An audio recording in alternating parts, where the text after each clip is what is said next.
মা 9 মাস বহন করেন, বাবা 25 বছর ধরে বহন করেন।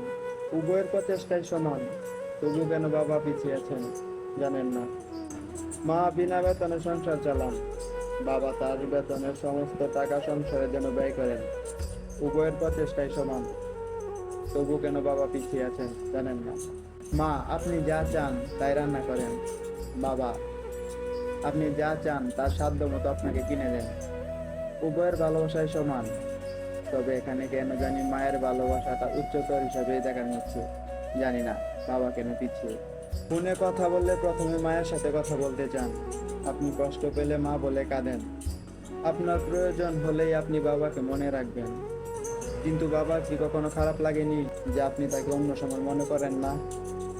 ছেলে মেয়েদের কাছ থেকে ভালোবাসা পাওয়ার ক্ষেত্রে প্রজন্মের জন্য বাবা কেন পিছিয়ে আছে জানি না। আলমারি ভরে যাবে রঙিন শাড়ি আর বাচ্চাদের জামা কাপড় দিয়ে, কিন্তু বাবার কাপড় খুবই কম। নিজের প্রয়োজনে তোয়াক্কা করেন না, তারপরেও জানেন না বাবা কেন পিছিয়ে। মায়ের অনেক সোনার গহনা আছে, কিন্তু বাবার একটা আংটি যেটা তার বিয়েতে দেওয়া হয়েছিল। তারপরও মা কম গহনা নিয়ে অভিযোগ করেন, কিন্তু বাবা করেন না, করতে পারেন না। তারপরেও কেন বাবা পিছিয়ে আছে? বাবা সারা জীবন কঠোর পরিশ্রম করে পরিবারের যত্ন নেওয়ার জন্য, কিন্তু যখন স্বীকৃতি পাওয়ার কথা আসে কেন জানি বাবা সব সময় পিছিয়ে থাকেন।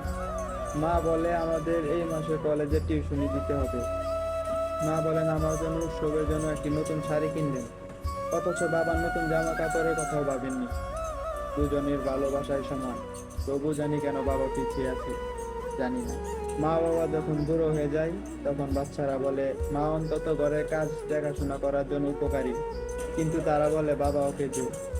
বাবা পিছনে, কারণ বাবা পরিবারের মেরুদণ্ড, আর মেরুদণ্ড আমাদের শরীরের পিছনেই থাকে।